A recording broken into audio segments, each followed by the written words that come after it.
Good evening, everyone. How the devil are you? It's Friday. It's rolled around once again. It has a habit of doing that, doesn't it? It always seems to take ages to get to Friday, and then when it arrives, it always seems to come round quick, if you know what I mean. Anyway, cheers, everyone. The sun is shining, but it is rather cold here in Redcar. But, you know, what can you do?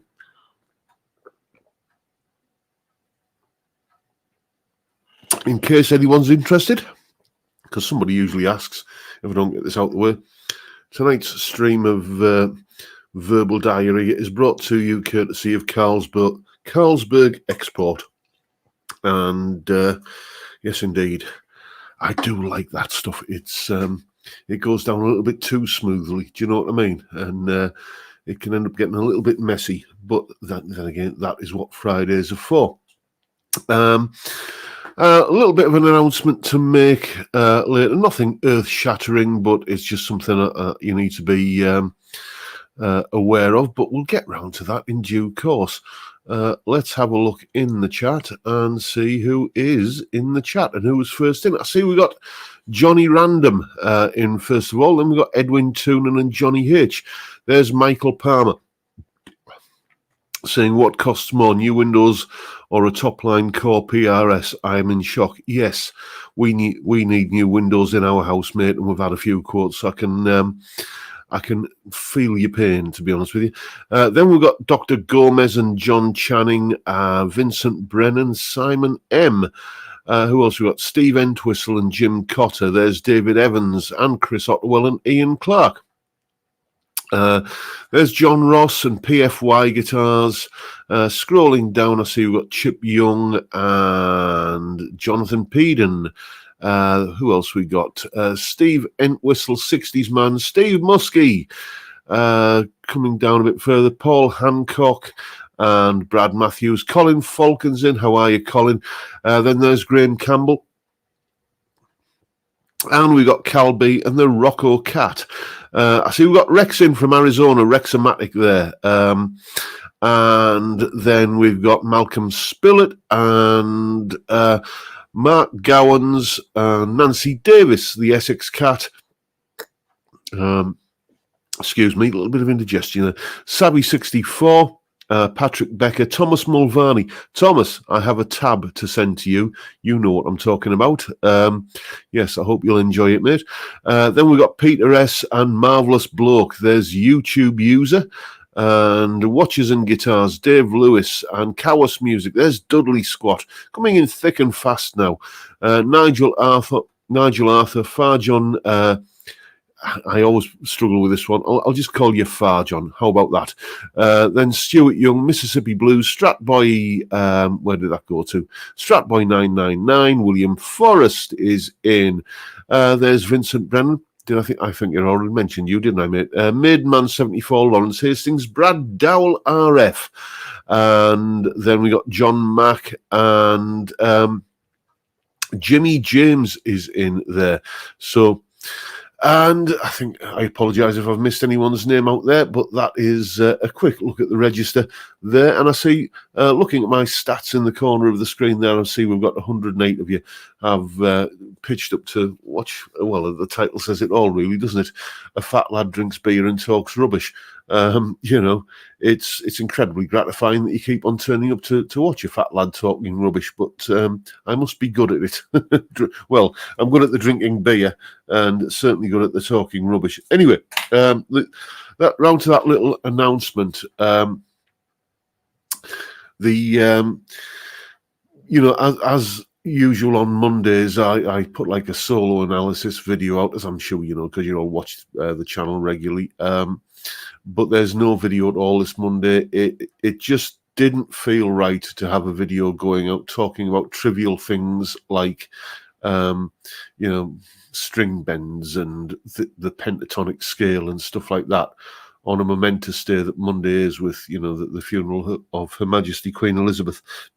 So there's no video on Monday this week. Fear not, though, because the video is still going out. It's just going out on Saturday.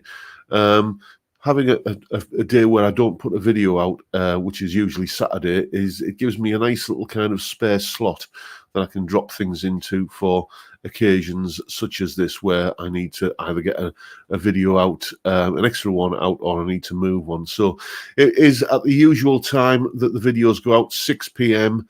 UK time, but it's 6 p.m. Saturday, not 6 p.m. Monday, and the tab and everything will be up on Patreon at the usual at the same time as the video goes live. So that's the solo analysis video when it's going up. But what is it? Well, I always like to play a little bit of a teaser with you here. I think it's one of the great classic rock solos of classic rock, of that whole canon of work. But it's often, well, more often than not, actually, kind of completely overlooked. It doesn't get any attention whatsoever. I think that's because it's by a guy who isn't really known for his guitar wielding skills. He is more often thought of as a singer-songwriter. So see if you can put these pieces together. A great guitar solo from the 70s, played on a Telecaster by a chap who's known for playing a Telecaster.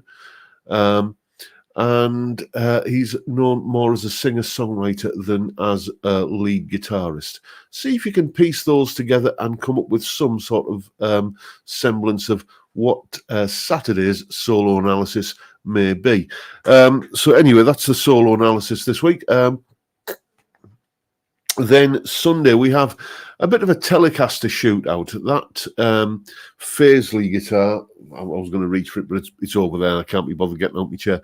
That Paisley guitar, the one that I ended up keeping. Well, I've done a bunch of mods to it and everything. Before I did those modifications, before I changed a single thing about that guitar, none of the electrics, none of the pickups, nothing, I did a comparison between a 150 pound Telecaster copy and the Fender Telecaster that you can see on the wall back there. That is the Fender Deluxe Nashville Telecaster. I just thought it'd be a cool thing to do, to compare the completely stock Paisley with the Fender. And on Sunday, you'll find out how they compare.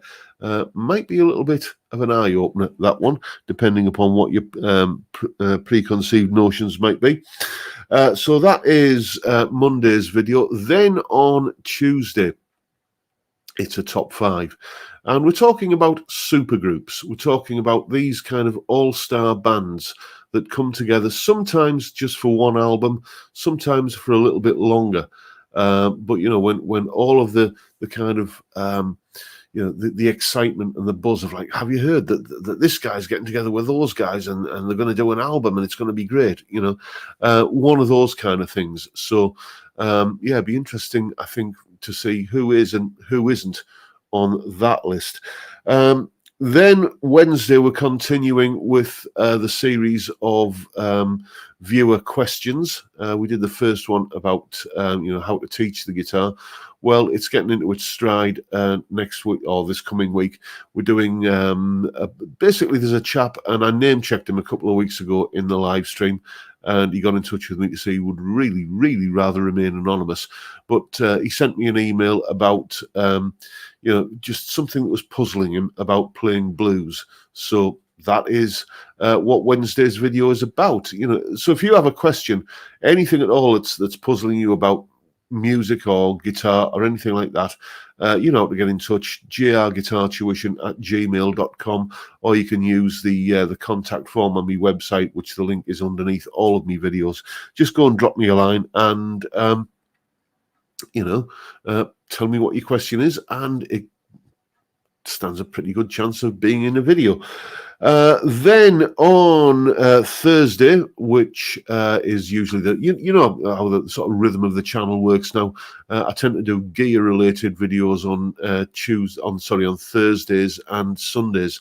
Well, it's a gear-related view this coming Thursday, and it's those Tone Rider pickups. You heard them compared to the stock Paisley pickups in the yesterday, wasn't it?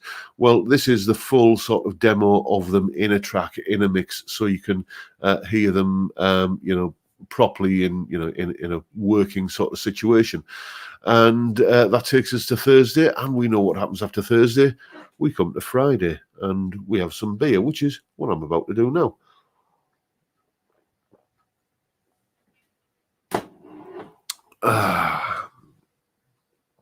So let's have a look, see what we've got in the chat.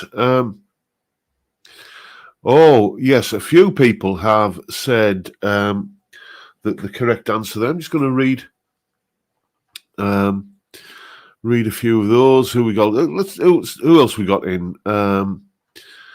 So I see we've got Jay Aoyong. I hope I pronounced that correctly. And Dave Lewis, yes. I'm on the same pint cans and have my sticker flake in it t-shirt on. Good man. Thank you for the t-shirt, Dave. Much appreciated, mate. Anyway, a few people have guessed correctly the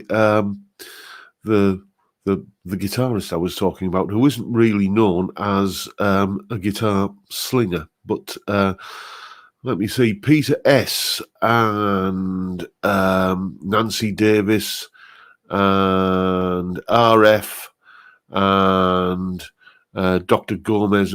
Basically, a few of you have got it right. It is indeed Mr. Springsteen. And it's not Born to Run, because Born to Run really only has that little riff in it. And the solo in Born to Run is a sax solo, which I did an analysis of that on guitar, a while ago now, probably a year or so back. I don't know, I lose track. They all sort of kind of meld into one. No, but it's the correct album. It's the closing track on Born to Run, Jungle Land, has a brilliant guitar solo in it. And I just think it never gets any credit. It's not virtuoso. It's not kind of twiddly-widdly, flashy kind of pyrotechnics.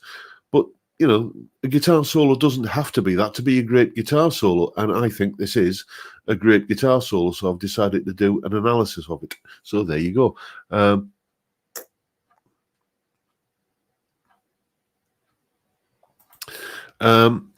Michael Broadhead is saying, how's your American, John? What does it mean when a colonial friend advises me to keep my tone pot dimed? When anybody's talking about diming any kind of control, it just means kind of wind it up full, basically. That's it. I can't remember who. That goes back years. I first heard that at college. From one of the instructors at college we were talking about, because we used to do all sorts of electronic stuff at college. I was studying to be a radio officer, and we were mending radar sets and ship's transmitters and stuff like that. And I seem to remember that expression being, in parlance then. So I don't know. I'd never really associated it as an American kind of thing.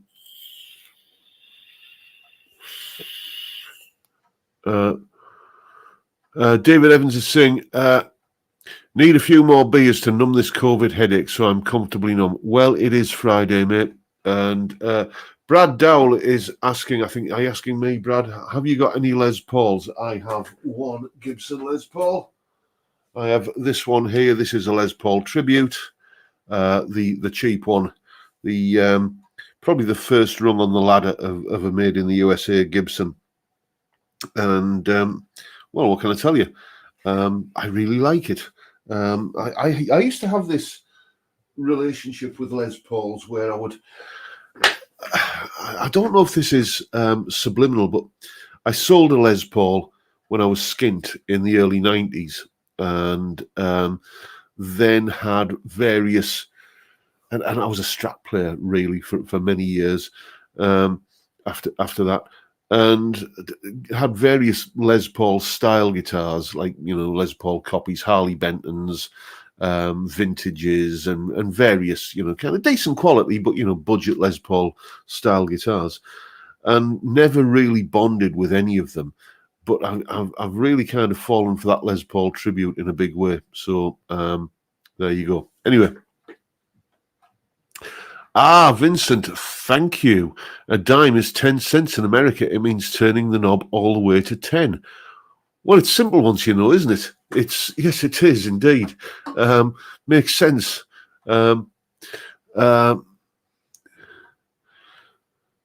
Let's have a look. Let's see what else we got to talk about. Mississippi Blues is saying, "Hi John, do you have any more Udemy courses in the pipeline?"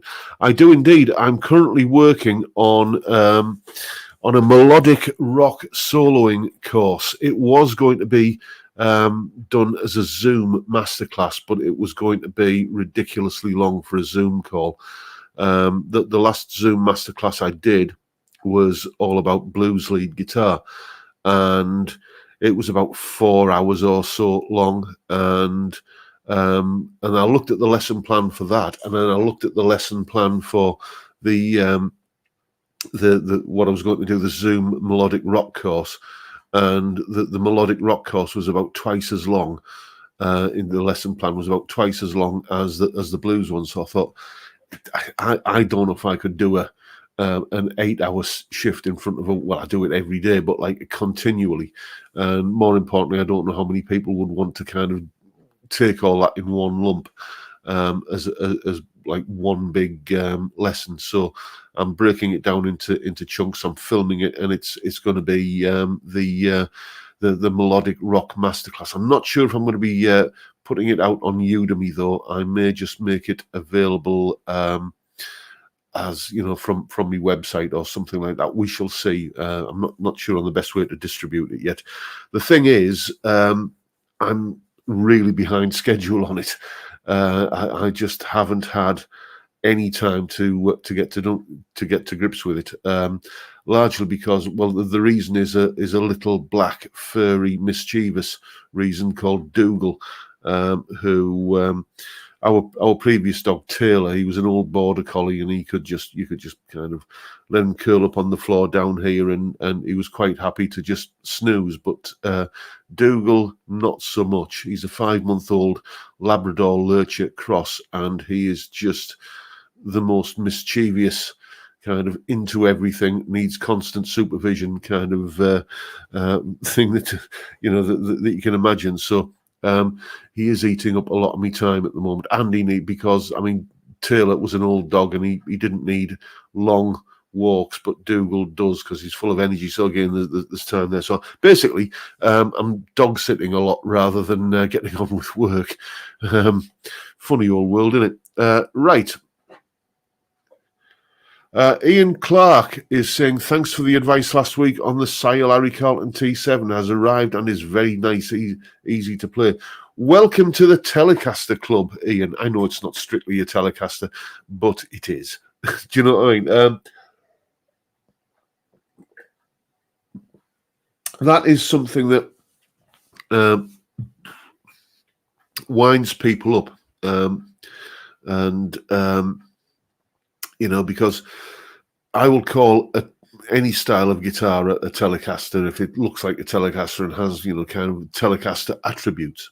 And some people will say, it's not a Telecaster, it's not made by Fender. It's a thing in the UK that we tend to do that. Like, I mean, this ballpoint pen here, it's a cheap disposable ballpoint pen. But you don't call it a cheap disposable ballpoint pen, you call it a biro. We have a vacuum cleaner made by a company called Vax, but we still refer to it as a Hoover. Do you know what I mean? The kind of brand names tend to get to a point where they're so ubiquitous that they become a generic term for whatever kind of company made the particular thing that you've got. And I don't know if that's a UK thing. But it certainly seems to be that way. It's I don't know. Let me know what you think if you have any thoughts at all. Let's see what else we've got to talk about. The Gain Dane. Have you tried an Ert guitar? Everybody is raving about them right now. Well, I'll tell you what. Just hold that thought.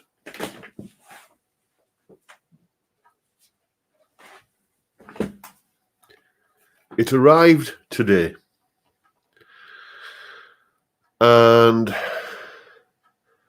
yeah, I'm not going to say any more about it until, if you want to know what I think about it, you're going to have to wait for the review, which will be coming out in, well, let me see, I've just finished uploading the video for Thursday, October the 6th. That's how far ahead I do these videos. So this will probably be this guitar will probably be getting reviewed at some point. Well, will be getting reviewed. Excuse me. At some point after Thursday, October the 6th. But yeah, it arrived today. I didn't buy it. I was there's a very, very, very generous chap who's a viewer of the channel in Hong Kong, and he just contacts me every now and again and says, I've got a bit of spare cash. Would you like a guitar to review and then donate to Zoe's place? So, you know, I've been like you chaps, I've been seeing all the stuff about guitars and thinking, are they any good? You know, you get curious, don't you? So it's, you know, I sent him the link to that and I said, well, yeah, this one, please. So he arranged it. He bought it and arranged it to be shipped here. And it will either the guitar or a chunk of money equivalent to the guitar will be going to Zoe's place if I decide to keep it. But you'll have to figure out, you'll have to wait. I haven't even figured out whether I like it or not yet, which is, as I say, it only arrived today, so I don't want to kind of do any spoilers on there. It's nicely made and it's comfortable and everything, but a guitar lives or dies by how you know, how good it sounds, really. And I haven't made my mind up about that, and I haven't made my mind up in many ways about that guitar. So you shall just have to wait for the review to come out in probably the second week of October. Where are we? Let's see what we got in the chat. Balder is saying, my G&L ASAT Classic and Specials were better than any Fender Telecaster. Yeah. G&L, I mean, there's another brand of guitar that I have yet to feature on the channel. So I am working on, you know, kind of remedying that. I mean, the sort of very privileged and fortunate position now that I have a bit of a slush fund that I can spend on guitars, and you know, if I decide to keep the guitar, then I can usually afford to keep it as long as it's not too ridiculously expensive. But basically, the business model is that if I get a good deal on it when I buy it, then I do a bunch of videos with it. I can then, you know, sell it for a little bit of a loss, but make a profit in terms of, you know, the ad revenue from the videos. So, you know, it becomes sort of self-sustaining. It's taken me a long time to get it this way. Like, I mean, because, I mean, where are we now? 2022. I started really doing guitar reviews. I think probably the first guitar review I did on YouTube was back in 2015. And that was a Harley Benton. It was the SC 450 Plus Les Paul copy. And I think I had like 120 subscribers or something like that at the time. But, you know, it's just through just grinding away at it, I seem to have got to the point where the guitar fund is, as long as I don't decide to kind of keep too many of them that I buy, which is always the problem. You get a new guitar and you know, you either like it or you don't. And if you like it, it's you kind of go through all that mental gymnastics to try and justify why you should really keep it. You know.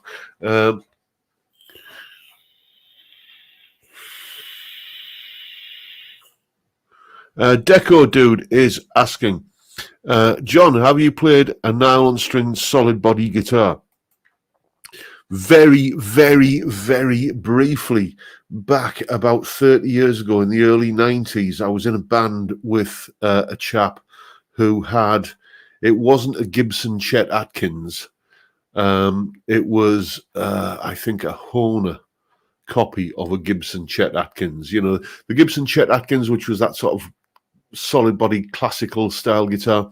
Mark Knopfler used one on the, I think, on the Brothers in Arms tour, you know, for all the kind of private investigations, all that kind of stuff, where he needed an acoustic.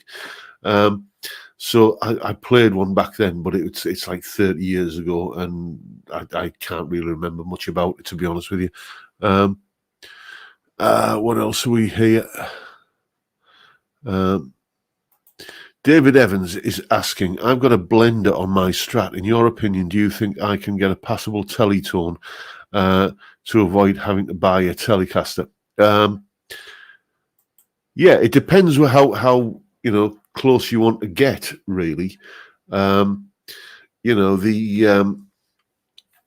if you have, like, I mean, the Gilmore mod, that's another one, isn't it, where you have that on a Strat where you can kind of have the bridge and middle pickups on.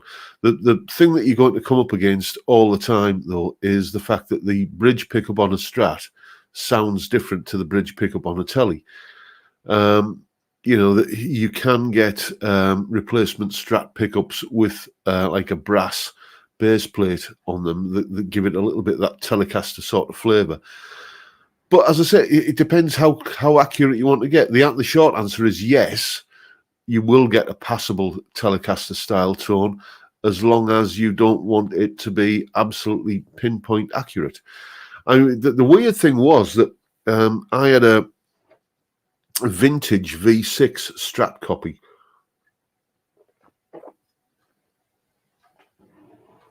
About 10 years ago. And the middle pickup on that guitar was just a regular sort of vintage V6. Go and look it up.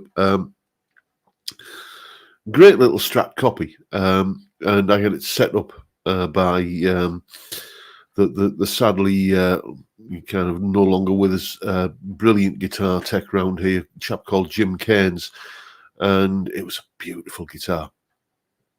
But the middle pickup on that guitar sounded perfect for a Telecaster comparison. Somewhere floating around on Bandcamp and YouTube and places like that, there's a country tune I did with it called Haystack Boogie. So if you, I might be able to dig it out. Actually, I've probably got it archived in Dropbox somewhere, and I might put it out as a special little thing for the Patreon supporters. But the middle pickup on that, it sounded exactly like that middle position Telecaster pickup. I actually had people commenting on Bandcamp and places like that. Wow, you know, how long you been playing the Telecaster? It wasn't. It was just that vintage V6. So you can, if you're very lucky, get a good Telecaster sound out of that middle pickup on a Strat anyway.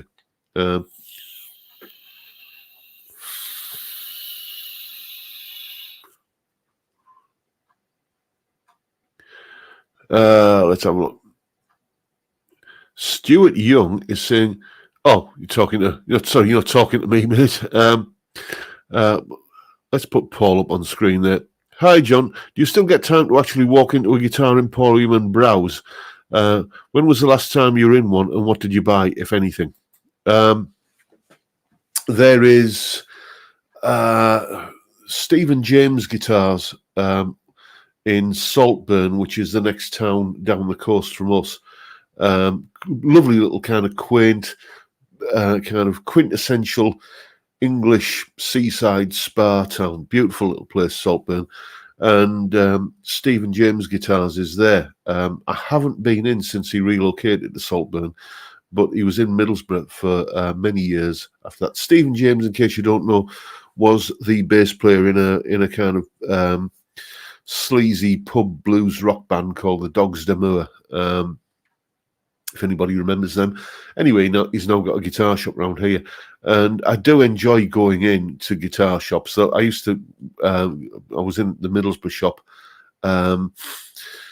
Oh dear me, a few times, and it's just fantastic. Because even if you go in to buy like picks or strings or something like that, and more than one occasion, when some financial institution, despite their better judgment, had issued me with a credit card, you go in for like a couple of sets of strings and some picks and some fast fret, and you come out with a new guitar.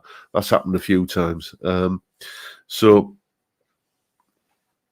no, I think the last thing I bought in a guitar shop was probably something mundane like a new lead or something like that.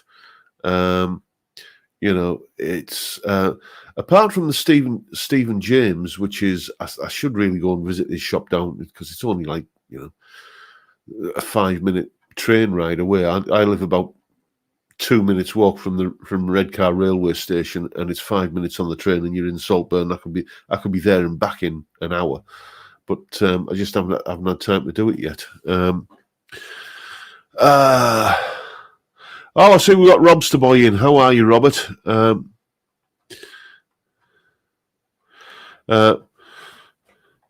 Yes, Mark Gowans is saying David Coverdale of Whitesnake was born in Saltburn. Yes, I know. And if I had £1 for everybody who that I've met round here who used to be in a band with David, big mates, me and David, me and Coverdale, we're like that, me and him, then I'd probably never have to work again. Same with Chris Rea.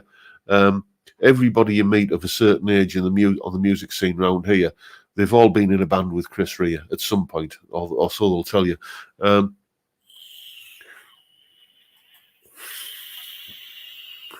Dave Pegg is saying, what was your best and worst experience of buying a guitar? Well, my best experience of buying a guitar, it's that time of the night. The gratuitous Blondie shot. Here we go.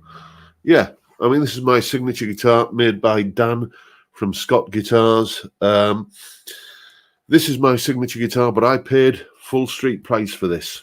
Yes, I do get a commission off every guitar that's sold. I paid for it because basically that was what the agreement that Dan and I came to. He couldn't afford to make me a guitar and give it to me for nothing. And I couldn't really afford to buy it, but a very good friend of mine said to me, what, this bloke's offering to build you a signature guitar? And you said, you can't. He just said, I'll lend you the money. So basically a good friend of mine loaned me the money to buy this. And this is, without a shadow of a doubt, the best guitar purchase I've ever made. And you can get one as well. Go and check out the link in the description. They're about, I think the price just went up with the whole sort of cost of living thing.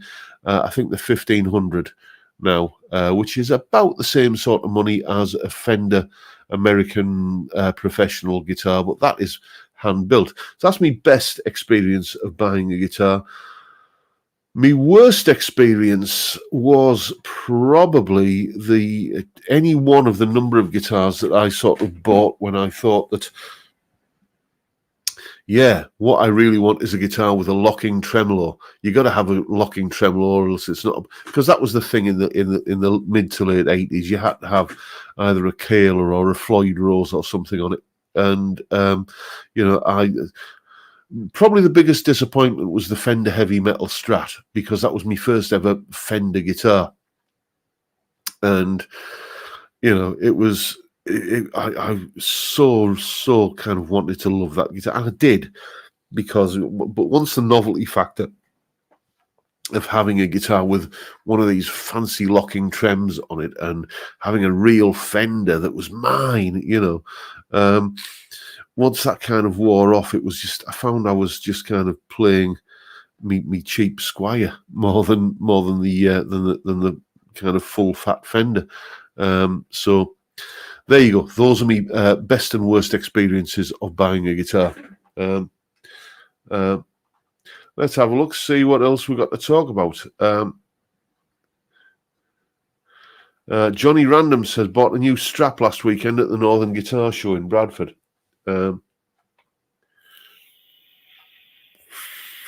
David Evans is saying, what about Brian Johnson? Yeah, well, he's not from my neck of the woods. He's from a little bit further up. He's a Newcastle lad. Everybody thinks that the Northeast is, everybody thinks that, like, oh, we're all kind of, 5 minutes away from Newcastle. But, it's a fair old distance in the UK scheme of things, because we are, a small island, and nowhere is that far in real terms away from anywhere else. But he wasn't part of like the Teesside music scene.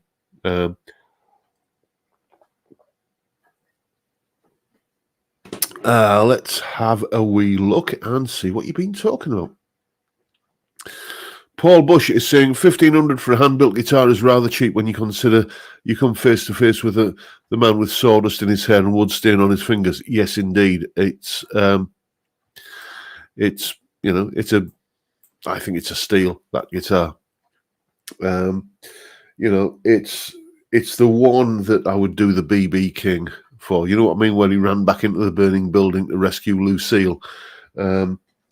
That's the guitar. I've got a load of lovely guitars. I'm blessed that I'm in a position where, because guitars are my livelihood, there are tax advantages that I can, when I buy a guitar, it's whatever the guitar costs me, it's that much less off me tax bill, so there's that to consider. So I can afford to I can afford to indulge myself. I mean, without wishing to be smug about it, but, I am putting in a good 70 or 80-hour week every week. I'm at my desk by about 7:30 on a morning, and I'm seldom away from my desk by maybe 8-9 p.m. on a night. And apart from Fridays when I'm doing this, which still counts as work, by the way, because this video is monetized. I keep telling that to the wife. But, I am putting the hours in, but I'm reaping the rewards,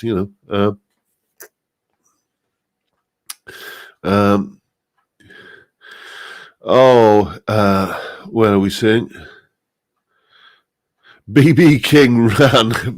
he was a young man then, Balder. He was a young man. Yes. I don't think he did much running later in his life. But yeah, the signature guitar. It's it'll do, well, you've heard in the videos, it'll do Telecaster tones, it'll do Les Paul tones, it'll do, kind of get close to a Strat tone as well. It won't quite do the sort of quacky kind of in-between positions on a Strat, but then again, it's a twin humbucker guitar. That would be kind of asking a bit much of it.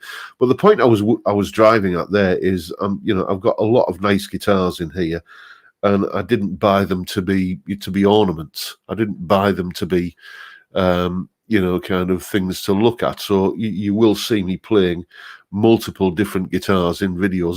That Faisley, that's a lovely guitar, cheap as chips. And I think it's possibly, dare I say it, it's one of the best Telecasters I've ever played. There I am again using the term Telecaster about a guitar that isn't a Fender.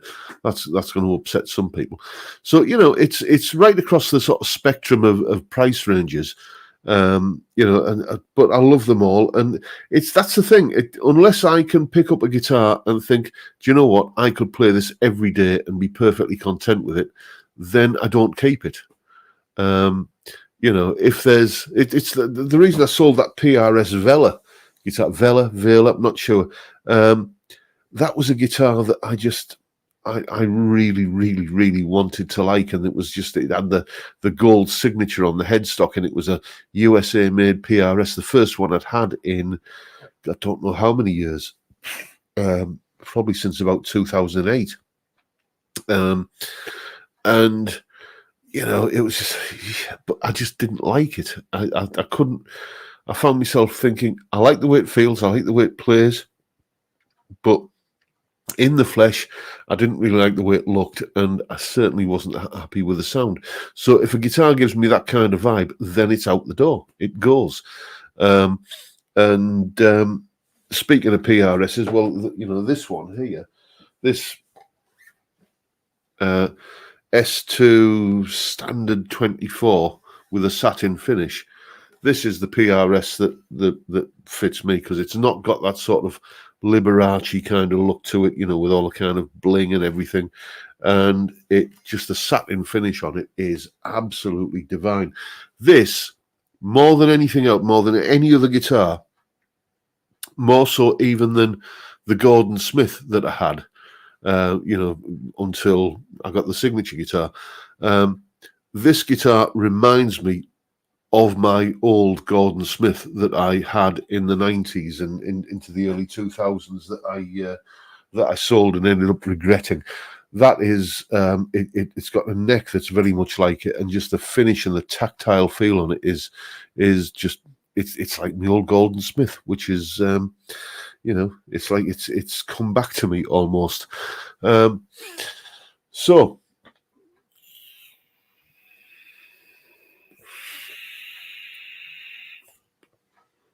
yeah, John Mack is saying it's okay. Saying Telecaster is like saying Biro, unless you're selling it, of course. What you're saying there, Vincent? If you were to a percentage to your favorite guitar and the next best, what would it be? Okay, I think what you're saying there is like, which is my second favorite guitar. Well, let's imagine the Olympic podium. Blondie, gold medal. Okay, this is, you know, this is in the gold medal position here. Always will be my favorite. But silver and bronze are currently, let's say it's a tie for silver and bronze. They both cross the finishing line at the same time between the PRS that I've just mentioned, the S2 standard 24 satin, and the Les Paul tribute. You know, they are. I can't split the two of them, to be honest with you.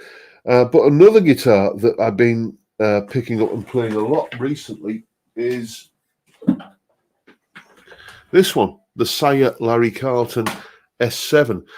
I've had this about a year now, so it's about time I did like a long-term, you know, kind of what's it like to live with sort of video on it. And I've got to tell you this, even just picking up now and just the feel of the neck and everything, I'm thinking, oh yeah, this is something special. And you know, so when I want kind of something that has like something that has a Stratty sort of vibe, you know, especially I like a HSS Strat. I'm not big on the bridge pickup on the regular single coil on the Strat. So when I want that kind of vibe, this is the guitar I pick up, and I'll be doing some kind of lesson or some kind of video content or something that needs that sort of vibe, and I'll pick this guitar up, and then it's like, yeah, I think I'll just play this for the rest of the day, you know. So that's a really nice one. It's like asking me to choose my favorite. I haven't got any kids, but it would be like asking me to choose my favorite child. You know, I love them all, to be honest with you. That's just, which is why they're here. You know, it's as I said, unless I can pick up a guitar and think, do you know what, I could play this guitar forever, then I don't keep it. Oh, Robster Boy, thank you so much. You're a gentleman and a scholar, mate.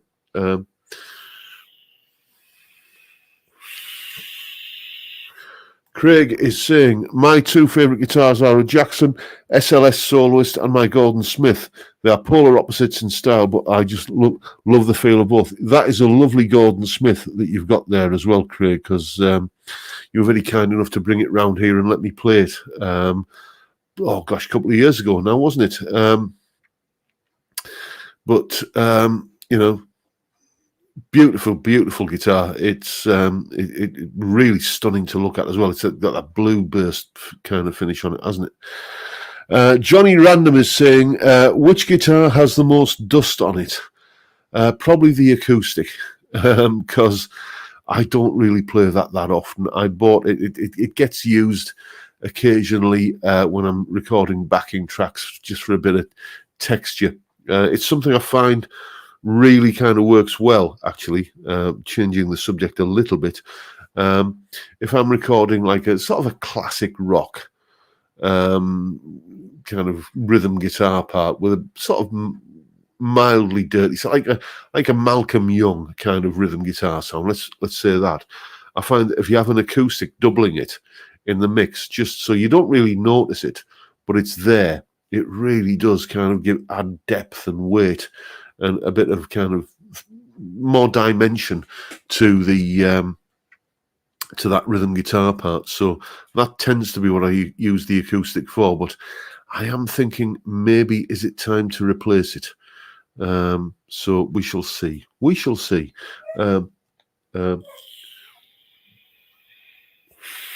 Dave Lewis is saying, Torment have the Larry Carlton tellies back in stock, man. You have to try one. Yeah, I've sort of nailed my colours to the mast, really, with the let me go and grab it, actually. With this guitar, you know, it's got this is the Paisley. It's got the roasted maple neck. It's got the tusk nut. It's now got the locking tuners and you know, the tone rider pickups and everything. And again, this is a guitar where you pick it up and you put your hands on the neck and you think, well, I do anyway. Oh yeah, this is nice. And I mean, these for me, even stock as they come, without any of the mods that I've done to this one, which is, you know, new pickups, new wiring, and new tuners. Even stock as they come, as you'll find out on Sunday's video, where this goes up against the Fender in the background there. 150 quid. This is just a bargain of the century, and just that kind of tactile, woody sort of finish that you know on it. It's a fantastic thing. It's even more so than like the Fender back there. When I want something that needs that sort of Telecaster kind of bite to it, that tends to be the guitar that I reach for.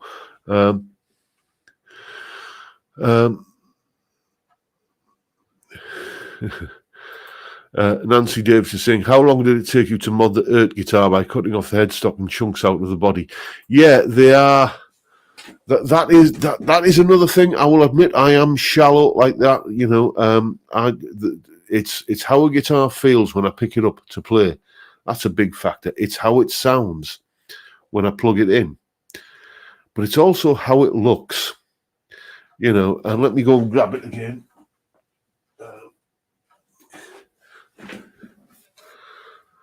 I can't make my mind up whether this is the ugliest thing I've ever seen. My missus, Jackie, she says that is the ugliest thing I've ever seen. And let's face it, she's married to me, so she knows ugly. But you know, I can't make my mind up whether it is just ugly or, you know, kind of odd and beautiful in equal measure. But you will find out once I've made my mind up and I've done the review. But I tell you what, you think it's going to feel weird playing like this. The only thing is, you keep going to the 7th fret rather than the 5th fret because mentally you think that's where the headstock is. You know, you think that's because that's where the guitar finishes, and then you kind of, you know, so you find yourself going, I'm in A minor. Oh no, now I'm in A minor. So. Oh, stand up. There we go. So yeah, I get what you're saying. It's not conventionally pretty. Let's put it that way.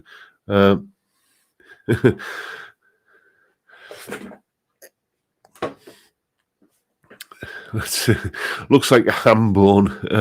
Looks like it's got measles. I think there seems to be a consensus forming in the chat about the looks of that guitar. it's the one thing that I was, excuse me, need more beer, that I was determined was that I wasn't going to have the purple one. That is another thing that's increasingly I'm liking less and less, is, you know, when you get these kind of unconventional finishes on guitars where you'll get like pink sunbursts or purple sunbursts or blue sunbursts or that sort of thing. Not so much blue, but when it's the more gaudy kind of colours, you know, I'm just liking that less and less these days.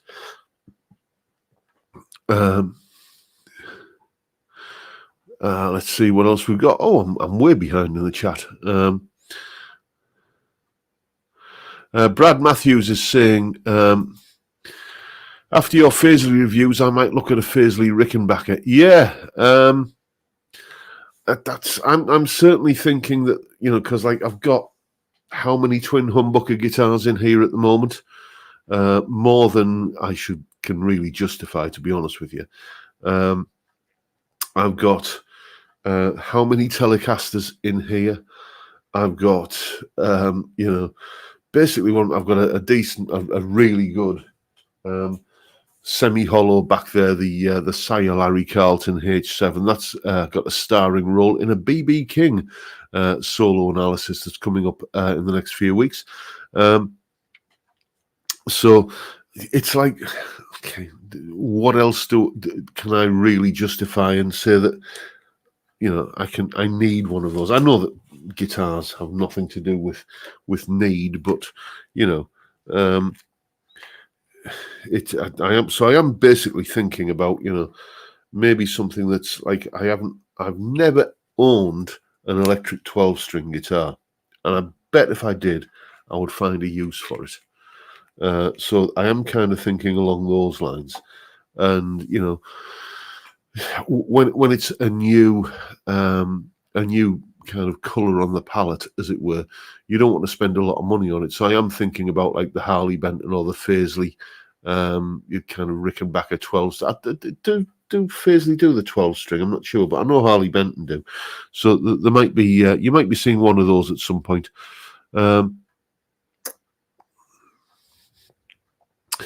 Dave Pegg is saying, not into headless guitars, looks like wondering are they balanced with never picked one up.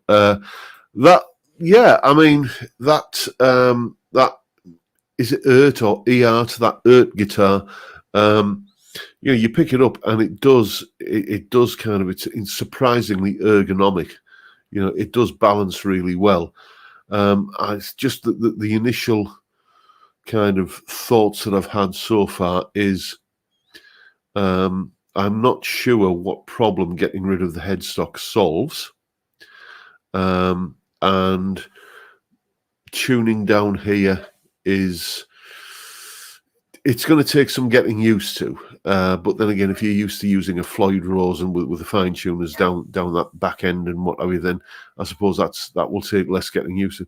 I'm going to let myself acclimatise to the guitar for a couple of days before I make any sort of pronouncements on it.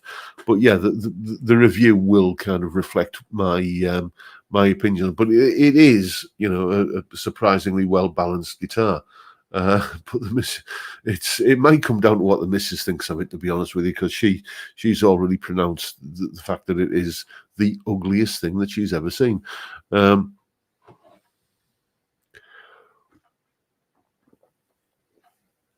Jim Cook, let's put you up on screen, mate. There we go. Have you ever got to play a Parker Fly? I have indeed. And back in the 90s, it was a good friend of mine had one, and he was going away on holiday or vacation, if you're of an American persuasion. Anyway, he was going to be kind of going away, and he said, "Well, do you want to borrow the guitar while I'm away?" So I said, "Well, yes, please." And it just wasn't a nice guitar. I just didn't like it. It wasn't to my taste. The whole thing about Parker flies is because they have just that weird kind of, frankly, ugly shape. It's, I mean, that ear guitar, that Earth guitar is not, let's say, not conventionally pretty, but a Parker fly to me is about as ugly as a bulldog chewing a wasp. But they say, okay, well, the reason why it looks like that is because it's ergonomically designed, and you'll pick it up and you'll notice that it's so much more comfortable and well balanced. It wasn't. There was that kind of top horn where it has that pointy bit on it was continually digging me in the ribs. It just wasn't a nice guitar at all, and the sounds on it were okay. I couldn't find anything wrong with it, but it wasn't like, oh dear me, this is the best guitar I've ever played. And I've heard a lot of people talking about, because the frets weren't installed conventionally on those guitars, they were stainless steel frets, but they were just glued to the fretboard. And I've heard a couple of people say that, yeah, well, after a while, the glue goes off, and suddenly you've lost your 13th fret or you've lost your 5th fret. So it just seems, no. I tried one, I didn't like it, and since then I've heard a lot of quality problems especially with the frets. So that's me and Parker flies kind of done with, I'm afraid. Let's see what else we got to talk about.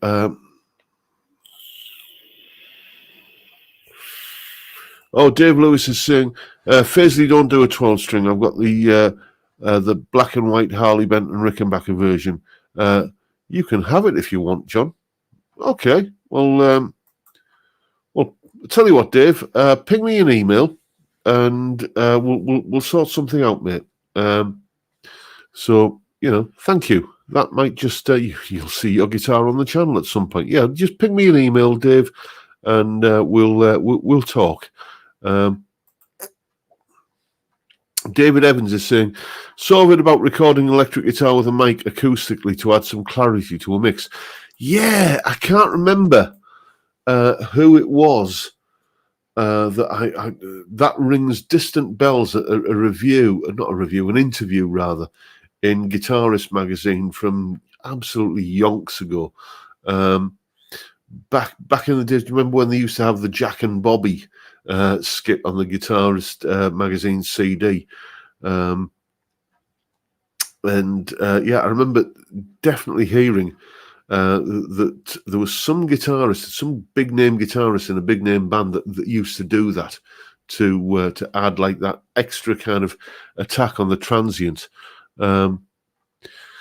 Steve Entwistle, what are you saying, mate? Always wanted a Shergold Marauder in my youth, John. Have you ever played one?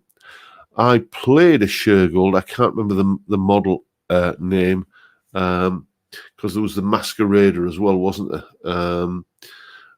It was one of the kind of archetypal, very British, kind of slightly kind of lumpy looking Shergolds that were around in the late 70s. Basically, when I was at college in the 80s, there was one of the guys there that was at college with me in the halls of residence. He had one of those Shergolds, and it was round about the time I had my first ever Les Paul, Les Paul Deluxe, painted in camouflage paint and with one broken pickup. But yeah, so and I played that guitar a few times, but it's like you're talking sort of, gosh, 38 years ago. Can I really remember anything about it? No, I can't. I just remember it was like a playable guitar, to be honest with you.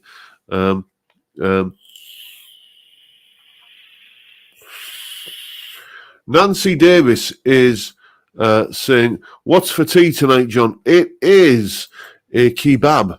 Friday nights have become kebab night. I'll tell you what, I'll run you down the menu for the weekend. We're having a kebab tonight. Tomorrow we are having chili cheese fries. I made a batch of chili last week, so we're having getting some of that out of the freezer, and that is tomorrow night. And then Sunday, well, it has to be decided. It's either this this kind of artisan rotisserie chicken and burger place in Redcar called the Cluck and Moo. So we might be getting something from there, or it might just have to be Bengal spice. I don't know. We haven't decided on Sunday yet, but that is the lineup for this weekend. And I've just noticed, chaps, we're over time, and just been talking about the kebab. I'm noticing that it's gone 6 on my clock on the desktop here, and around about 10 past is usually when the kebab turns up. So I've got to go and wait downstairs for that, because if the doorbell rings and the wife's in her pajamas, she gets a bit annoyed at having to answer the door in her pajamas. So that's pretty much it for this evening, folks. Thank you once again, everyone, for turning up and watching. As the title said, a fat lad drinking beer and talking rubbish. 163 of you at the moment, kind of watching a fat lad drinking beer and talking rubbish. Thank you, everyone, for turning up. I'm amazed that you want to kind of spend this hour on a Friday with me, but I'm very grateful that you do, and I'll keep on doing it till you're sick of me. But for now, time, gentlemen, please.